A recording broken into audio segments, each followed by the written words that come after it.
Don't you ever argue with my wife in her house. Those words didn't come from a stranger. They came from my son, my Tyler, the boy I raised with every ounce of strength left in my body. His voice sliced through the air, trembling with anger I had never heard before. And when I looked up, I saw those furious eyes staring right at me, the same eyes that once looked at me with love when he was a little boy asking for one more bedtime story. Only this time, he was a man yelling at his mother. But what hurt the most wasn't the words themselves. It was where he said them, in my kitchen. The same kitchen I built with my own hands 30 years ago in a small town just outside Portland, Oregon. Every tile, every nail, every faded patch of paint was part of my story. I had mixed cement with my bare hands. I had scrubbed those floors until my knees went raw. I had cried here, laughed here, dreamed here. And now, standing in the same space, my son shouted as if I were the intruder. For a moment, the room went quiet, except for the steady tick of the clock above the window. I stared at him, frozen, trying to understand what had just happened. How did we get here? How did the little boy who once brought me dandelions from the backyard grow into a man who now defended a woman he had only known for 2 years against the mother who gave him everything? I looked around, hoping this was just some cruel dream, but every detail reminded me it was real. The smell of lavender from the garden drifted through the open window. The afternoon light hit the wooden counter where I used to make his favorite pancakes. Everything was exactly as it had always been, except for him. My son had become a stranger inside my own home. Rebecca stood a few feet away, leaning against the counter with her arms folded across her chest. She wasn't yelling. She didn't need to. Her silence was sharp enough. There was a faint smirk on her face, the kind that said she had won something invisible but important. And when she glanced at Tyler, her eyes softened, full of satisfaction. She didn't look at me at all. It was the kind of look that told me everything I needed to know. In that instant, something cracked inside me. It wasn't anger at first, but disbelief. This was the house where I had carried Tyler on my back when he was sick, where his laughter had once filled every corner. The walls that had heard his first words now echoed his fury. I could almost hear the ghost of my husband, Robert, whispering from the old photograph on the mantel, "Don't let them break you, Maggie." But I already felt broken. I wanted to speak, but my throat tightened. My heart pounded so loudly I could barely think. All I managed to say was, "Tyler, this is my home." He didn't answer. He just turned away, his hand gripping Rebecca's shoulder as if to shield her from me. That simple gesture hurt more than all the words he had shouted. For a long moment, none of us moved. Rebecca's perfume, something sharp and artificial, mixed with the scent of my coffee that had gone cold on the table. I suddenly felt like a guest in a house I had built, a stranger in my own life. That was the moment I realized something deeper than a family argument had just happened. It wasn't just about a disagreement or hurt feelings. It was about ownership, about respect, about losing a part of myself I had spent a lifetime building. You see, when you're a mother, people assume your love is infinite, that you'll forgive anything, endure anything, bend but never break. But they forget that mothers are human too. We have limits, and when the people we love most cross them, something inside us shifts forever. That day, I stood in the ruins of everything I thought I understood about family. My son's words echoed in my head again and again. "Don't you ever argue with my wife in her house." Her house. It was just 2 words, but they carried the weight of a lifetime. I turned to the window, unable to meet their eyes. Outside, the lavender bushes swayed gently in the wind, the same ones Robert had planted when we first moved in. He used to say lavender was a flower of strength that no matter how many times you cut it down, it always grew back. I didn't know it yet, but those words would soon become my truth. At that moment, I thought I had lost everything. My son's respect, my place in my own home, maybe even my purpose. But in reality, that moment was the beginning of something else, the beginning of reclaiming myself. Because when life pushes you to your knees, sometimes the only way to rise again is to let everything fall apart first.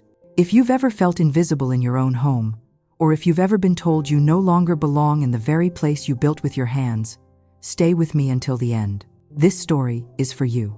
And before we go on, let me welcome you to Grandma's final chapter, where real stories of resilience, dignity, and rediscovered strength remind us that it's never too late to take back your peace. If you believe that every woman deserves to be heard and respected, hit subscribe and turn on notifications. You'll find stories here every day. Stories that help our senior community live happier, stronger, and more independent lives. Now, let me tell you what happened after that day, because the moment I closed my kitchen door, nothing in my life would ever be the same again. My name is Margaret Hill, and if you were to look at my hands, you would see the story of my life written in lines of callus and old scars. People often say you can tell what kind of person someone is by their hands. Mine have built, mended, buried, and blessed. They have known the weight of a shovel, the warmth of a newborn, and the emptiness of a goodbye. I was 22 when Robert and I left the flat, endless plains of Nebraska. We drove an old blue pickup truck that rattled like it might fall apart before we even reached the state line. All we had were 2 suitcases, a jar of coins, and a stubborn belief that life could be kinder somewhere else. Oregon was that promise for us. The air smelled of pine and wet earth. The hills rolled like soft waves, and I remember Robert saying, "Maggie, this is where we'll build our home, a real home." We found a piece of land just outside Portland, nothing but a patch of stubborn grass and stones, but it felt like hope.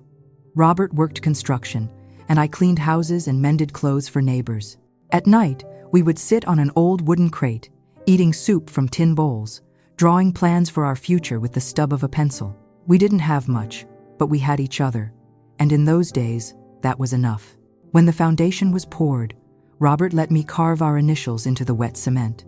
"So our love will never be forgotten," he said, grinning like a boy. I laughed and told him he was being silly, but my heart swelled with pride. Every wall we raised together was a testament to that dream. Every nail hammered into the frame was a small act of faith. The house took 3 years to finish. It wasn't grand, but it was solid, sitting on the hillside like a secret we had built together. The kitchen faced east, so I could watch the sunrise while making coffee. Robert planted lavender along the fence, saying that whenever life got hard, its scent would remind us that peace was always within reach. Those lavender bushes are still there today. Our sons, Tyler and Jason, grew up chasing each other between them. Their laughter filled the air, echoing through the trees. I used to stand by the back door, watching them play, and I thought, this is what happiness feels like. But life has a cruel way of testing the things we love most. One October morning, Robert didn't come home from work. There had been an accident at the construction site. A scaffold collapsed. They told me it was instant, that he didn't suffer, but I did. Every day after that, for weeks, I moved through the house like a ghost. His jacket still hung by the door, smelling of sawdust and soap. His coffee mug sat in the sink, half cleaned. The lavender outside bloomed that season brighter than ever, almost as if it refused to let me drown in grief. I had 2 boys to feed. There wasn't time to fall apart. I worked 3 jobs. In the mornings, I baked bread for a local cafe. In the afternoons, I cleaned offices downtown. At night, I took in sewing work. My hands cracked and bled, but I kept going. Every dollar I earned went toward keeping that house standing and keeping my children in school. There were nights when I sat at the kitchen table, staring at the photo of Robert and me on our wedding day. The colors had faded, but our smiles hadn't. That photograph hangs on the same wall to this day. A little crooked, framed in wood Robert carved himself. Next to it sits my wedding ring, the band slightly chipped from years of work. I stopped wearing it after he died because it kept catching on fabric when I sewed. But I keep it close. Sometimes I touch it when the nights feel too long, as if the warmth of his memory could travel through it and into me. Tyler, my eldest, was always the dreamer. He had Robert's eyes and that same hunger for building, for creating something lasting. When he told me he wanted to study engineering, I sold my sewing machine to pay for his tuition. I remember watching him walk away with his backpack slung over one shoulder and thinking, this is what love costs. Jason, my younger one, was the quiet observer, the kind of boy who listened before he spoke. He stayed closer to home, helping me in the garden, fixing things around the house. He was my shadow, my comfort. Years passed, and life settled into a rhythm. The boys grew up. I grew older. My body slowed down, but my pride in that little house never faded.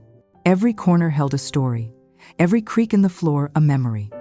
People say a house is just wood and nails, but to me, it was flesh and bone, stitched together with hope and grief and laughter. Sometimes, When the sun set behind the pines, I would stand outside and look at the lavender swaying in the breeze. The smell was sharp and sweet, and it always brought me back to Robert's words, "Peace is always within reach." For years, I believed that. I believed peace lived in this house, in the life I had built brick by brick. I believed my sons would always understand what it meant to sacrifice, to love, to respect what came before them. But life has a way of proving that belief can be fragile. The photo on the wall, the chipped wedding ring, the lavender at the fence, all of them would become witnesses to something I never imagined. The slow, painful unraveling of the family I had built. I still remember that afternoon when Tyler first brought Amber home. The air in the kitchen felt different, as if a window had been left open to a storm that was yet to arrive. But that part of the story will come later. For now, I want you to understand who I am and where I came from. I am not a perfect mother, but I am a woman who has loved fiercely, worked tirelessly, and endured silently. I am a woman who knows that every brick in this house was paid for with something more precious than money. So when my son stood in that same kitchen years later and called it her house, it wasn't just a misunderstanding. It was the shattering of a lifetime of meaning. And that is why what came next was not revenge, but survival.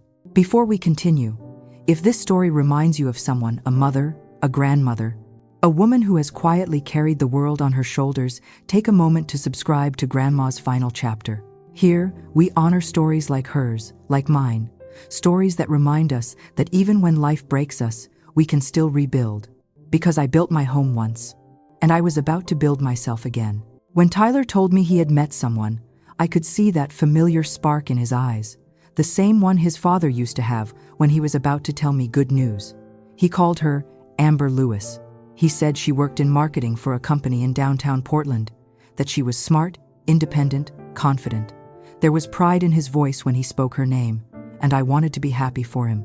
Every mother dreams of seeing her child loved and cared for.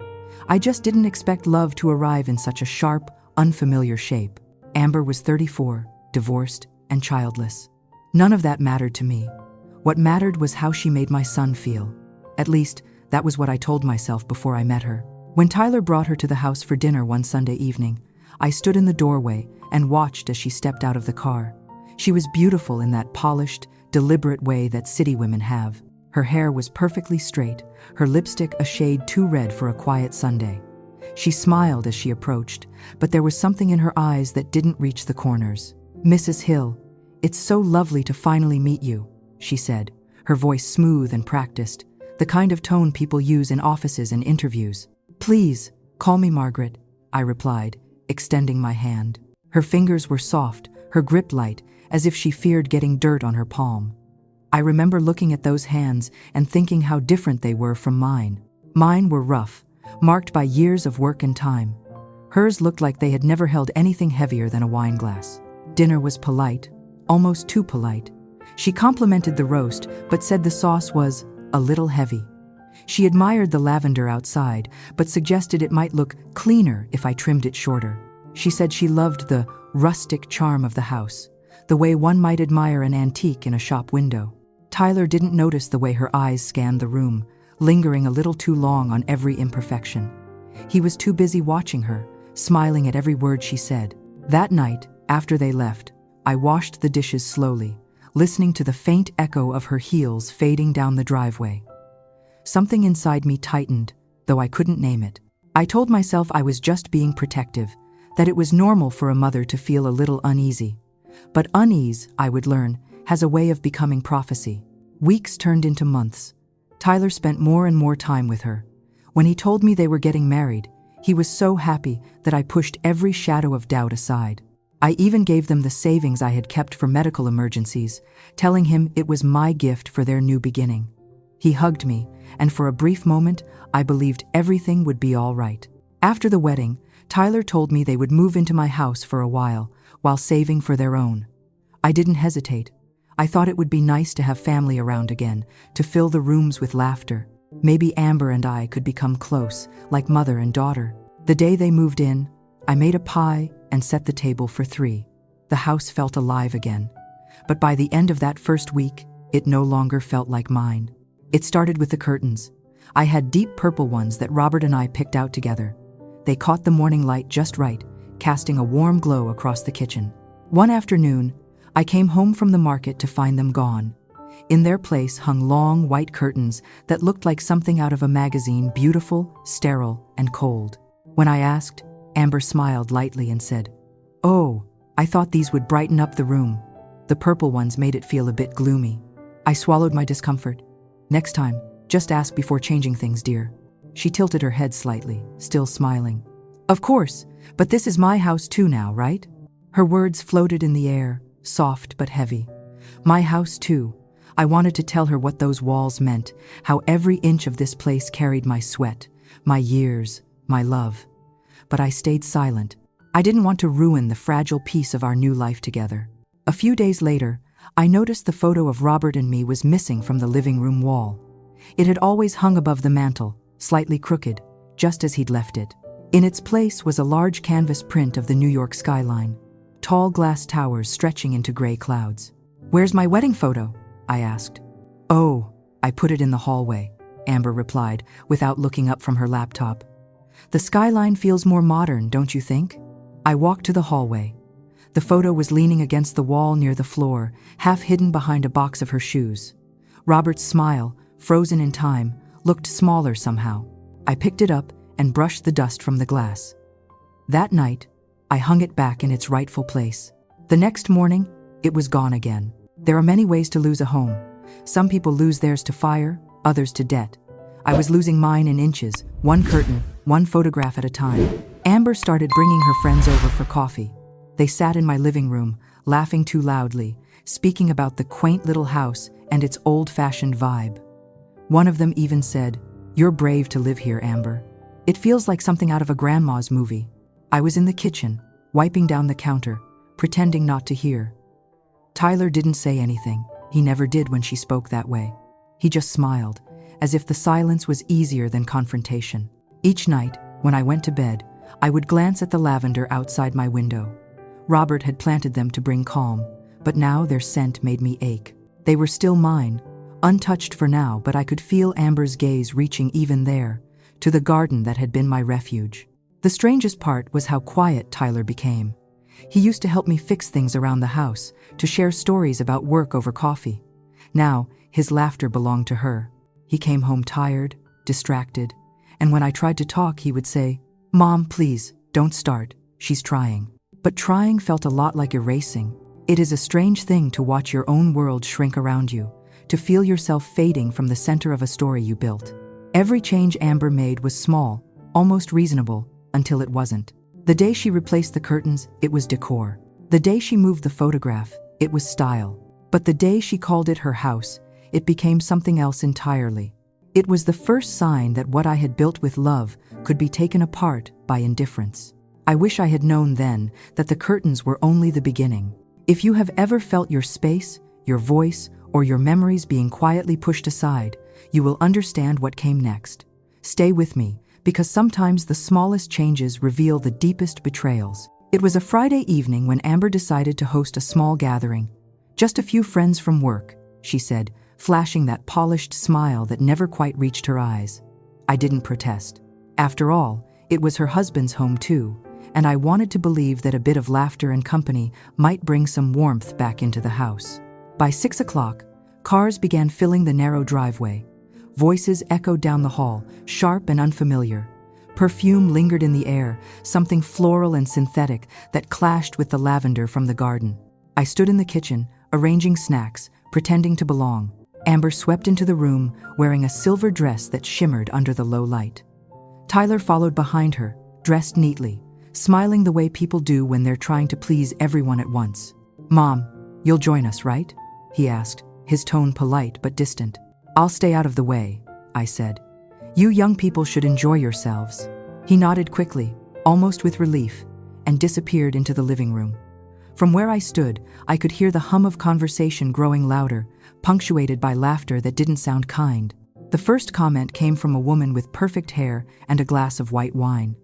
"Amber, your place has such character," she said, her voice lilting with condescension. "It's so quaint, like something out of my grandmother's scrapbook." Amber laughed lightly. "Yes, it's old. We're planning to renovate soon." I want something brighter, more open, modern. Another voice chimed in. It must be hard living in such a traditional space. The walls feel so close. There was a pause. I could feel it, that uncomfortable silence where someone might have stepped in to defend me, to defend our home. But Tyler said nothing. I turned my head slightly, catching a glimpse of him through the doorway. He was smiling politely, avoiding my eyes. That hurt more than any insult those guests could have thrown. He wasn't cruel, my son. He was simply silent. But sometimes, silence cuts deeper than cruelty. As the night went on, the house I had built with laughter and sweat became something unrecognizable. The walls, once warm with memories, now echoed with shallow compliments and careless remarks. I stayed in the kitchen, cleaning plates that didn't need cleaning, wiping counters already spotless. When the guests left past midnight, I heard Amber thank them at the door, her laughter still bright. Tyler helped her collect the empty glasses, his eyes heavy with exhaustion. "Good night, Mom," he said softly as he passed me. I nodded, but my throat was too tight to speak. Later, the house fell quiet. I turned off the lights, one by one, until only the dim glow of the lamp in the kitchen remained. I sat at the table for a while, listening to the hum of the refrigerator and the whisper of the wind outside. That was when I heard her voice. It came faintly from the living room, where Amber was on the phone. Her tone was low, almost a hiss. "I can't live with that woman watching my every move," she said. "She just stands there, always there. It's suffocating." I froze. The words slid through the walls like poison. That woman, she couldn't even say my name. I wanted to stop listening, but I couldn't move. "I told Tyler we need our own space," she continued. "This house feels haunted by her. Every corner smells like her cooking, her flowers, her old memories.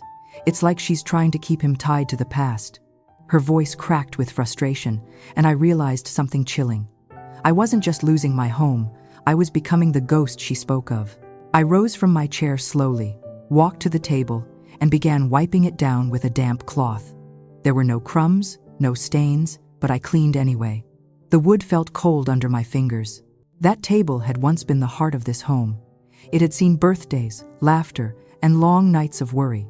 It was where Robert and I taught the boys their prayers, where Tyler once spilled milk and cried because he thought I'd be angry. I wasn't. I had laughed and kissed his forehead, saying, "It's just a table, sweetheart. It can be cleaned." Now, as I wiped the spotless surface, I thought of that moment and wondered when everything had changed, when my presence had become a burden instead of comfort. In the dim light, I noticed a small dark circle near the edge of the table, a drop of cold coffee I hadn't seen earlier. It had dried there, leaving a faint mark on the wood. I stared at it for a long time. It looked like a tear that had fallen and been forgotten, the kind that doesn't make a sound. I pressed my thumb against it, feeling the roughness of the stain. It wouldn't come off. Some things don't. I didn't cry that night. The tears stayed somewhere deep, waiting for a safer time to fall. Instead, I turned off the light and stood at the window. Outside, the lavender swayed under the pale moonlight, untouched by all that had changed inside these walls. Their scent drifted faintly through the air, sweet and stubborn. Robert used to say that lavender blooms stronger after being cut back, that its strength comes from surviving the pruning.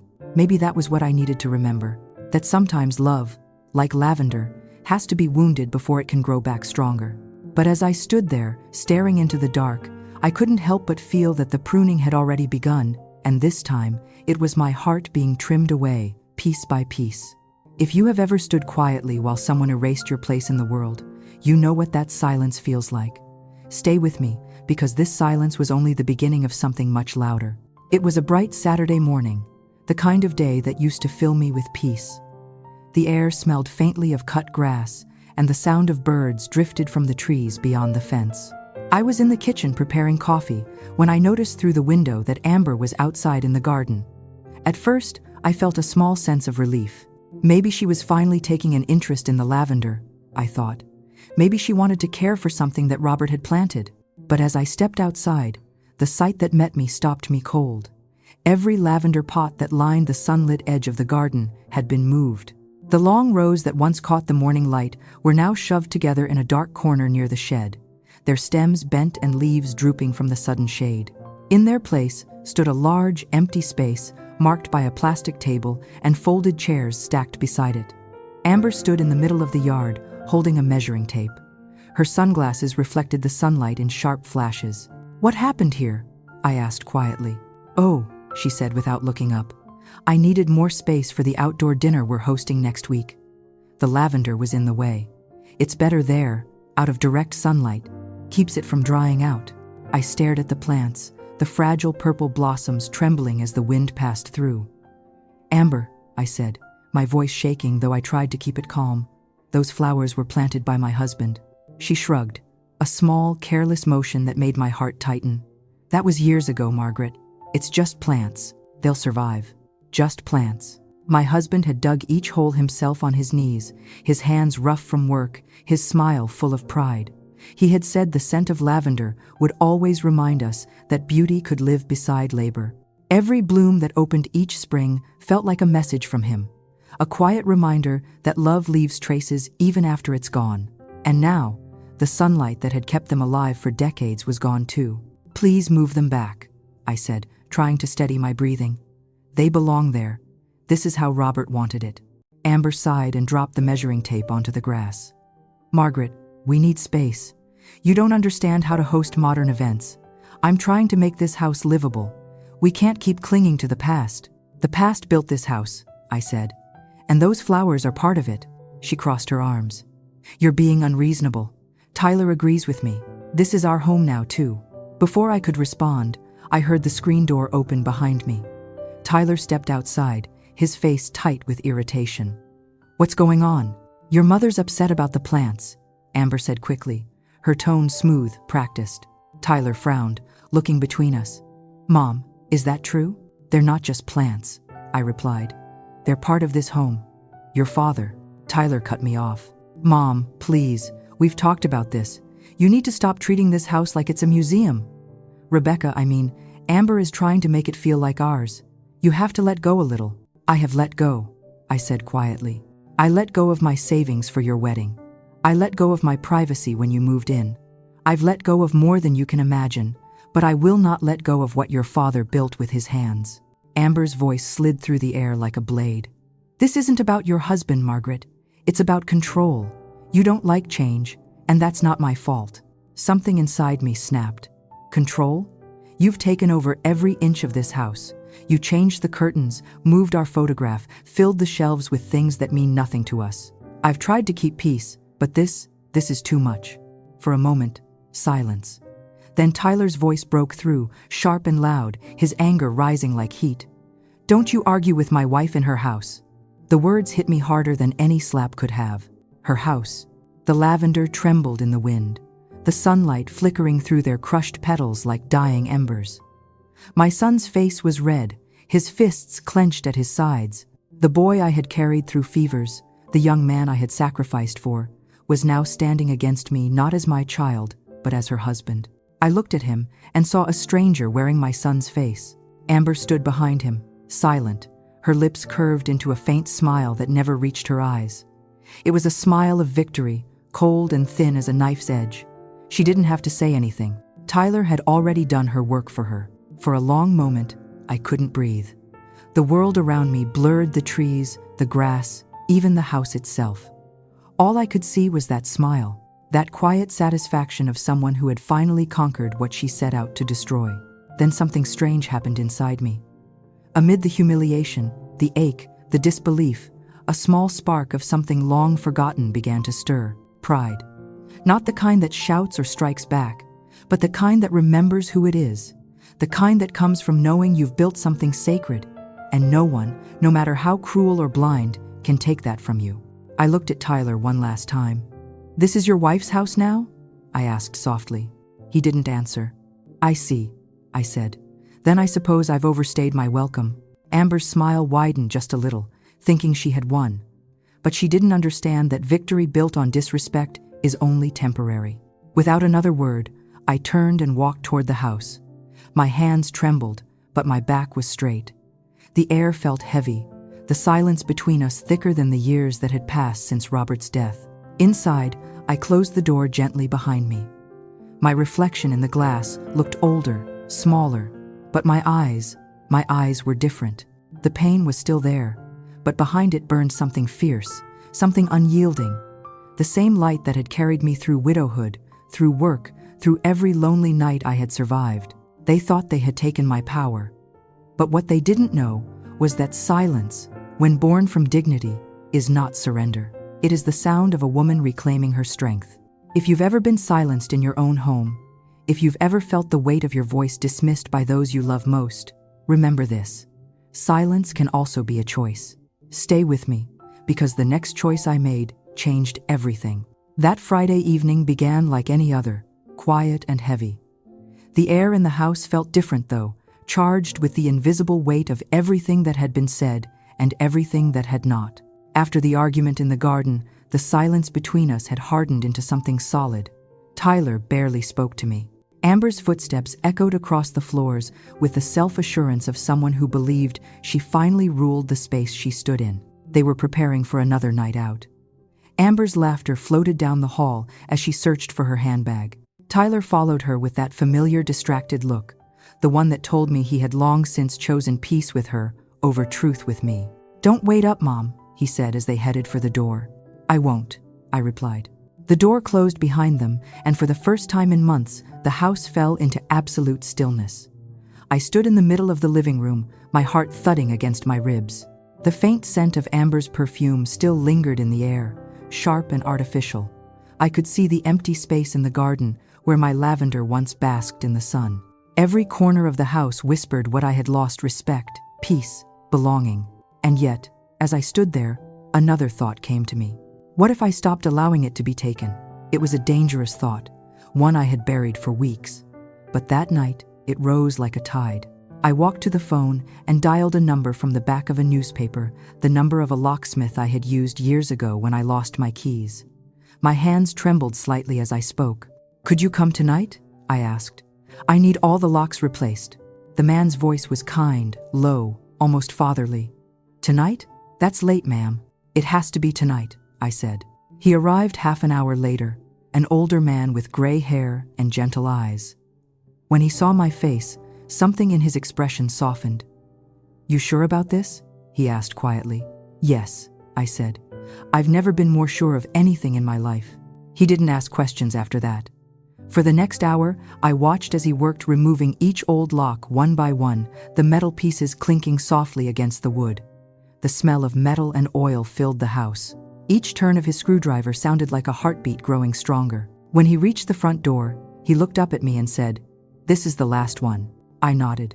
He slid the new lock into place, tested the key, and then handed it to me. The key was cold and heavy in my palm. As he packed his tools, he said quietly, "You know, I've seen a lot of families torn apart by small things that became too big. But I've also seen women take back their lives when no one expected them to. You'll sleep well tonight." When the door finally closed behind him, the house exhaled. For the first time in months, it felt like it belonged to me again. I stood there, holding the new key, and listened to the silence. Then, in one motion, I turned the lock. Click. It was a small sound, almost nothing. But to me, it was everything. That click was not just the end of their access. It was the punctuation at the end of a long sentence of endurance. The sound echoed in the empty hall, sharp and final, like the closing line of a chapter I had needed to finish for far too long. I made tea and sat in the kitchen, letting the warmth of the cup steady my hands. Outside, the night pressed softly against the windows.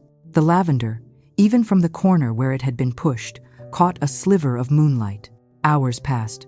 Then, near midnight, I heard the sound of their car pulling into the driveway. Headlights swept across the curtains. I didn't move. The front door handle rattled once, then again. Then came Tyler's voice, urgent and confused. Mom, what's going on? The keys aren't working." Amber's sharper tone followed. "What do you mean they're not working? Did she change the locks?" More rattling. A thud. The sound of keys jangling frantically. "Mom!" Tyler shouted again. "Open up!" I lifted the cup to my lips and took a slow sip of tea. The liquid was warm, fragrant with honey and chamomile. I didn't answer. "Mom, please!" His voice cracked this time, no longer angry, only desperate. "We just want to talk." Amber's voice cut through again, cold and sharp. "You can't just let her do this, Tyler. She's losing her mind." I set the cup down gently on the table. The sound of porcelain against wood was steady, calm.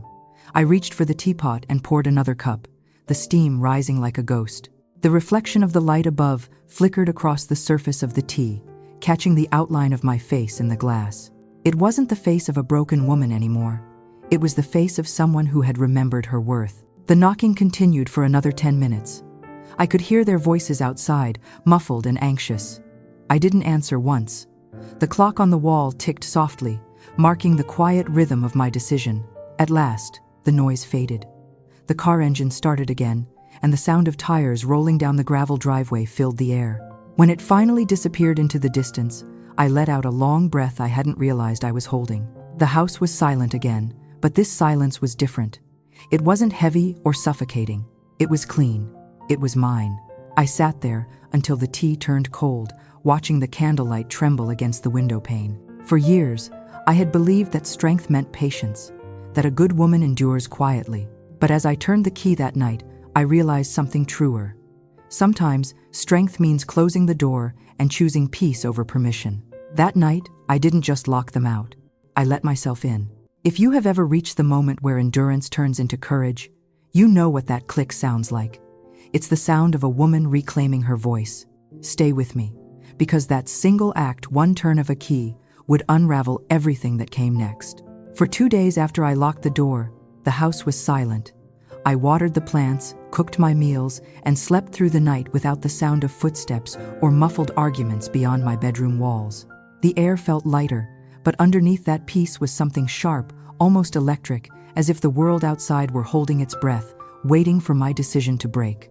By Sunday morning, it came. The phone began to ring before I had even finished my coffee. Tyler's number. It had rung so many times the day before that I had unplugged the phone, but that morning, I let it ring once before I answered. "Mom," he said, his voice low and raw. "We need to talk." I closed my eyes for a moment before replying. "There's nothing left to talk about until your wife learns what respect means." He sighed heavily. "Mom, please, you can't just lock us out. We have nowhere to go. We've been staying at a hotel, but the money's running out. Please, just let us in so we can get our things." "Your things are safe," I said calmly. "They're right where you left them. But as for living here, that's over. You disrespected me in my own home. The law protects the name on the deed, Tyler, and that name is mine." There was a long silence on the line. Then, faintly, Amber's voice in the background, sharp and impatient. "Hang up. We're calling the police. She can't do this to us." "She can," I heard him say softly. "And she has." The call ended abruptly. I stared at the receiver, waiting for the rush of guilt that used to come whenever I disappointed my children. It didn't come this time. What I felt instead was sadness, deep and old, but also clean, like a wound finally allowed to breathe.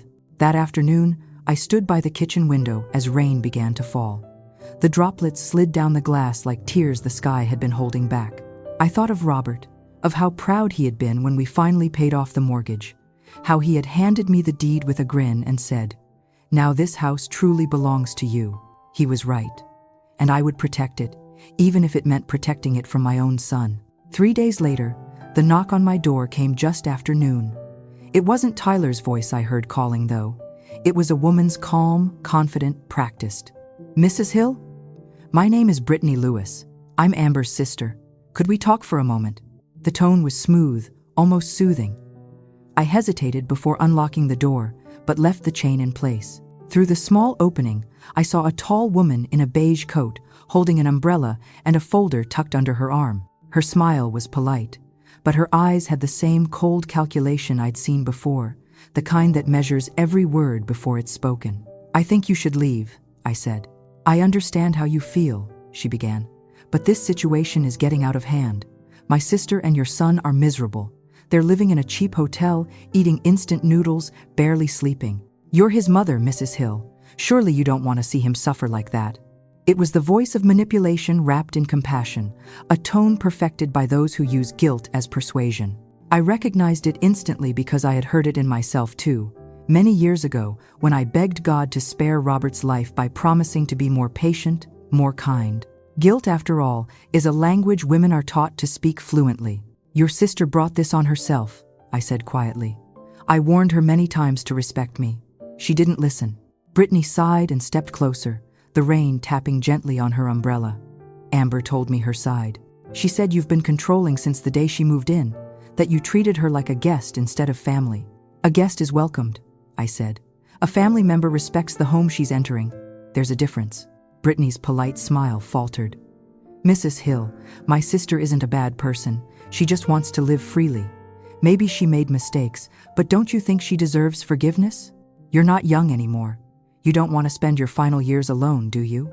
Her words hit like a gust of cold wind. Not because they were cruel, but because they were true, at least partly. No one wants to grow old alone. But loneliness is not always measured by the number of people in a room. Sometimes, it's measured by how unseen you've become among those you love.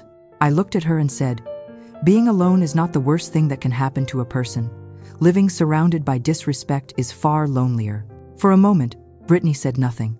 She studied me carefully, perhaps realizing her tactics weren't working. Then, in an attempt to shift the tone, she added, you know, this isn't the first time Amber has had trouble with a mother-in-law. I frowned. What do you mean? Oh, it's nothing serious, Brittany said quickly, waving a hand. Her first marriage ended because of similar conflicts.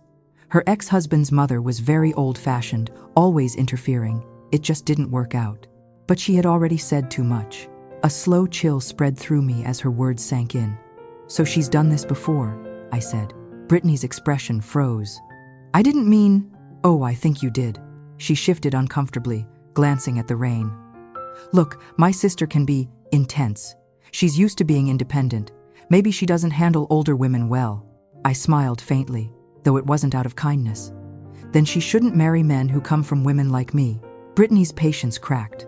Fine, she said sharply. If you won't help, at least think of your son. He loves you, Mrs. Hill. Don't make him choose between you and his wife. You'll regret it.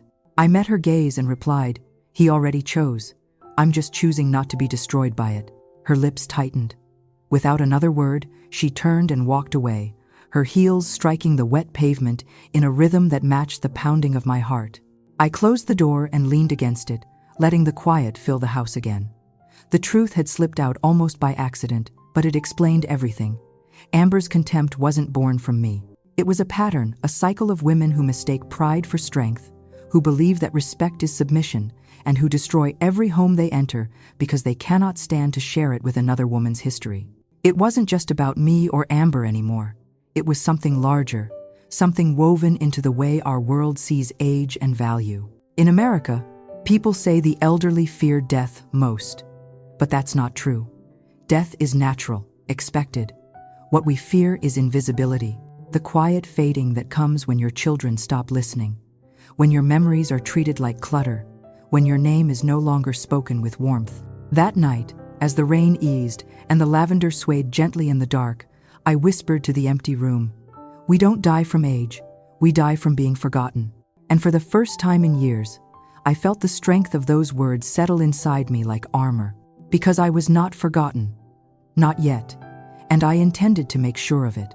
If you have ever watched someone erase your story while still living under your roof, then you understand this fight is not about walls or flowers or furniture.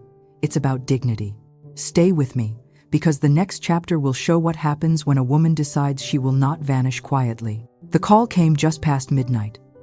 I had been sitting in the dark, half awake, the sound of the rain tapping against the window like restless fingers. The storm had started suddenly, rolling in from the coast, and with each gust of wind, the old house creaked like a living thing. I had always found comfort in storms. Robert used to say they washed away what words could not. When the phone rang, I hesitated. No one called me that late anymore. For a moment, I thought it might be the wrong number. But when I picked it up, the voice on the other end was one I had known since the day it first learned to speak. Mom, Tyler said. His voice was thick, unsteady. Mom, I don't know what to do. I sat up, every part of me suddenly alert. Tyler, what's wrong? Are you hurt? There was a pause, followed by a sound that broke my heart. He was crying. My son, the man who used to stand so tall, was breaking apart somewhere in the dark. I'm lost, he whispered. Everything's falling apart. I can't fix it. The rain grew louder, drumming against the roof. I imagined him sitting in his car somewhere, headlights reflecting off wet pavement, his hands gripping the steering wheel like it was the only thing holding him together. Talk to me, sweetheart, I said gently. Where are you? I don't even know, he said, his voice trembling. I've been driving for hours. I just needed to get away. I can't go home. She's furious. She says I've ruined her life. He took a shaky breath. I lost my job last week. I didn't tell her. I thought I could fix it before she found out, but she did. She called me a failure, said I was just like my father. And I couldn't listen anymore, so I left. I closed my eyes. The pain in his voice cut through me, a reminder that even when our children grow up, the world still knows how to wound them in ways only a mother can understand. Tyler, I said quietly, you're not your father, and you're not a failure. You've just forgotten what matters. I don't know what matters anymore, he said, his voice breaking. If I choose her, I lose you. If I choose you, I lose my marriage. Tell me what to do, Mom, please. For a moment, the only sound was the storm. I could hear the windshield wipers in the background, the rhythmic squeak of rubber against glass. I imagined his face, the same boyish lines now hardened by confusion and regret. When I finally spoke, my voice was calm but heavy with meaning. You don't need to choose, son, I said. You only need to choose respect. There was silence on the line. Then, very softly, he said, respect. Yes, I replied. Respect for yourself, for your home, for the people who love you. Love without respect is just need, and need can turn cruel. You've seen what that looks like. Don't repeat it. He exhaled shakily, and I could hear the sound of rain hitting his car harder now. The storm was closing in, or maybe it was just the sound of the world catching up to him. Mom, he said, his voice small again. I'm sorry for everything. I was blind. I thought standing by her made me strong, but all I did was lose myself. I don't even recognize who I've become. You're still my son, I said, and that means you can start again, but not until you stop trying to please everyone and start living with decency. No one can take that from you. He didn't answer right away. I could hear him breathing, slow and uneven. Then, through the crackle of the line, I heard a sound I hadn't heard since he was a child. A sob, quiet but raw, pulled from the deepest part of him. I can't go back there tonight, he said finally. I don't want to see her, I just want to sit here for a while. Then sit, I said softly. Let the rain fall, let it wash everything away. Sometimes you have to break before you can build something honest again. There was a faint sound, a click, as if he had turned off the car engine. It's raining hard, he said, almost to himself. The windows are fogging up. I can't see anything.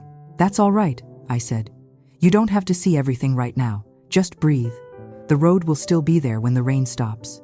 The silence between us stretched, not heavy this time, but tender. I could almost see him sitting there, headlights dimmed, the storm reflected in the glass. His face streaked with tears, his hands limp in his lap. Outside my own window, lightning flashed, illuminating the lavender through the rain. It shimmered for a moment, alive and defiant. He spoke again, barely above a whisper.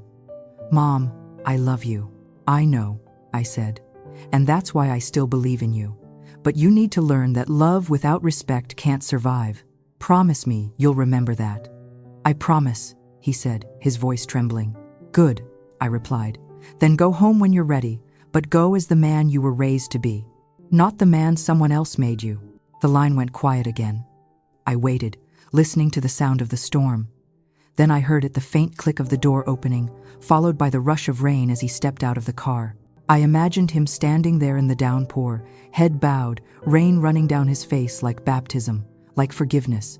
He wasn't just crying for me or for her. He was crying for everything that had been lost in the noise between love and pride. When the call ended, I sat in the dark and let the sound of the rain fill the house.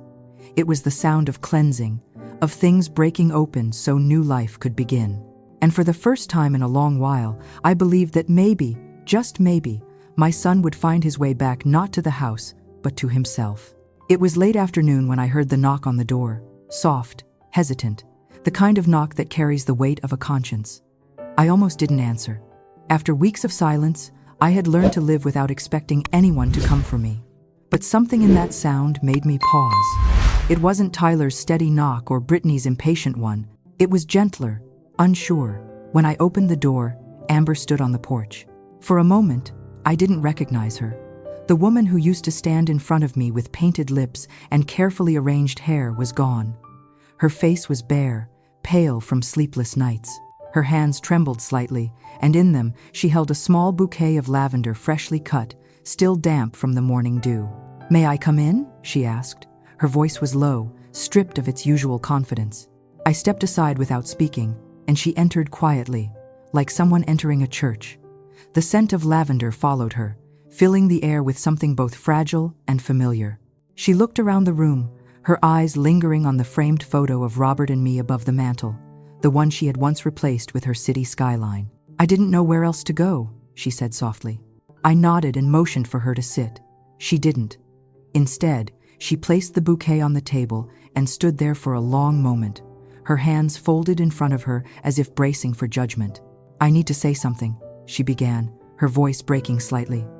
"I've been thinking about everything that happened, about what I did, about what I said."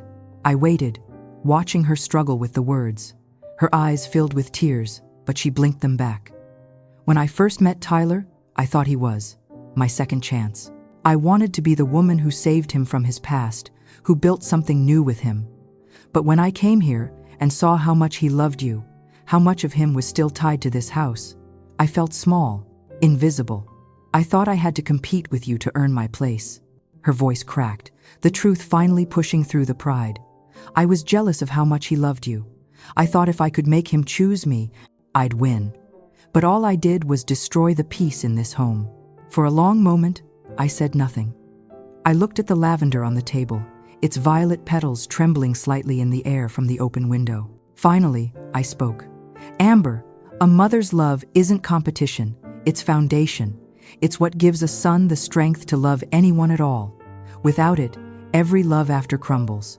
She covered her mouth with her hand, a small sound escaping her, a sob, quiet but real. "I know," she whispered. "I know that now. And I'm so sorry, Margaret. I don't expect forgiveness. I just couldn't carry this anymore without telling you the truth." I looked at her then, really looked at her. The woman standing before me was not the polished stranger who had once taken over my home. She was a human being stripped bare by regret, standing at the edge of her own redemption. "Do you love him?" I asked. She nodded quickly. "Yes, more than I can say.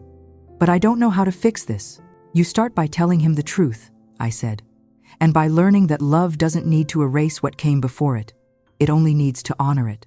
Her tears fell freely now, leaving faint trails down her cheeks. I reached out, hesitated for just a moment, then took her hand. It was cold, trembling like the petals of the lavender she had brought. When she looked up, her eyes met mine, and in that instant, something inside me softened.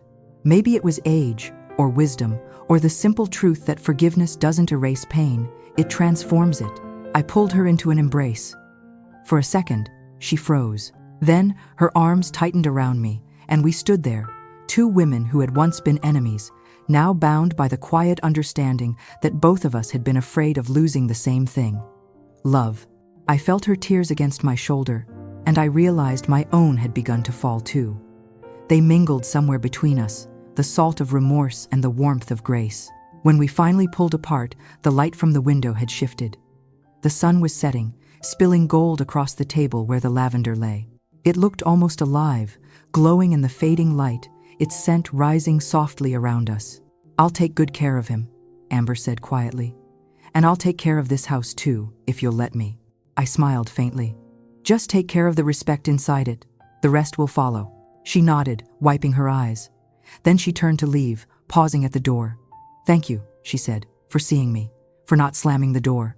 I shook my head. "Doors can be locked, Amber, but hearts shouldn't stay that way forever." When she was gone, I stood there in the quiet, looking at the lavender she had left behind. I picked up one stem and brought it to my face.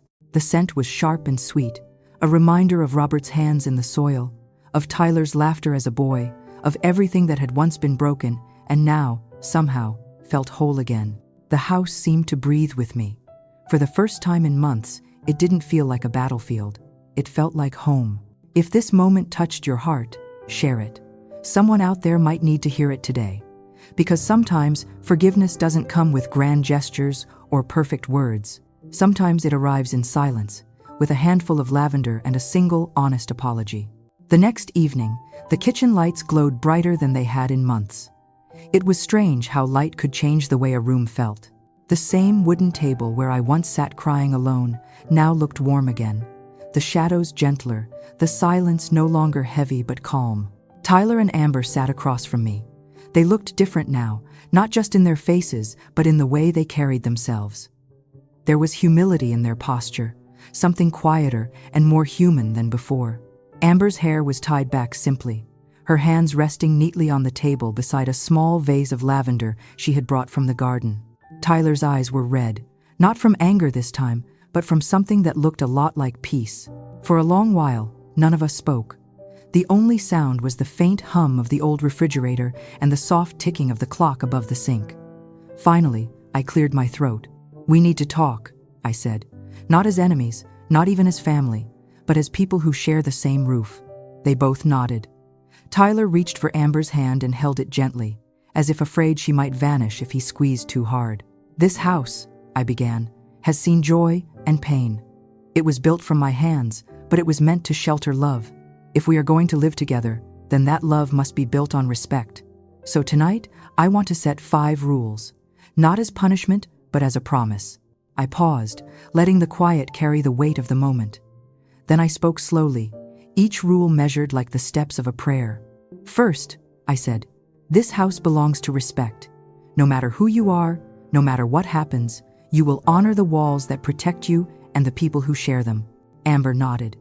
Tyler lowered his head. "Second," I continued, "decisions will be made together. No one has the right to rearrange, remove, or rule without a conversation. This house breathes better when voices are heard." Amber exhaled shakily, whispering, "That's fair." "Third," I said, "no shouting. Anger is not forbidden, but voices raised in rage turn love into fear. If we need to speak hard truths, we'll do it with calm." Tyler's eyes lifted to meet mine. "I promise," he said softly. "Never again."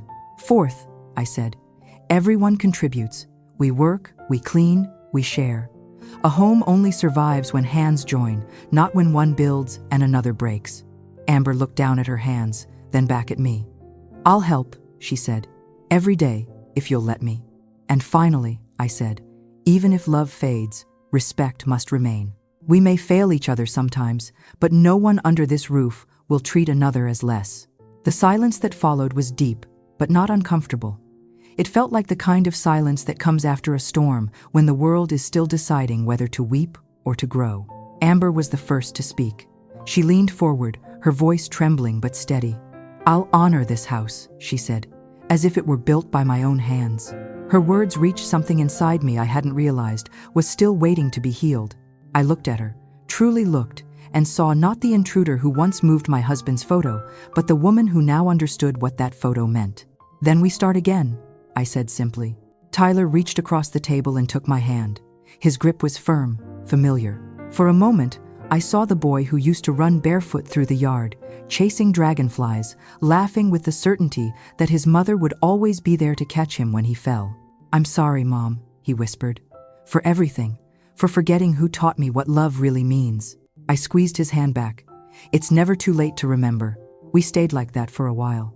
3 people who had once been strangers in the same home, now rebuilding something fragile but real. The lavender on the table gave off its quiet fragrance, wrapping us in the memory of what had been lost and found again. Later that night, after they had gone to bed, I stood by the window. The moon hung low over the garden, bathing the lavender in silver light. I stepped outside, the cool air brushing against my face, and picked up the watering can. As I poured the water over the flowers, I felt something settle inside me, a peace I hadn't known since Robert's death.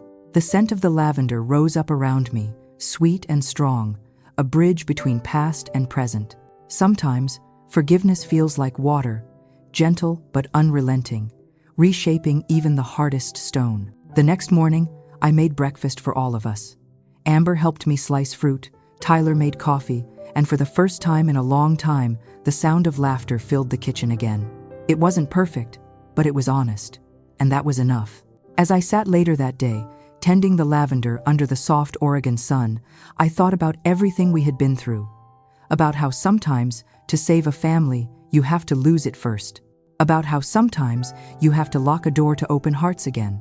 If you were in my place, would you have done what I did? Tell me in the comments. I read every one. Because this isn't just my story. It belongs to anyone who's ever had to choose dignity over comfort, truth over silence, and love that begins with respect. And maybe, just maybe, that's what home truly means.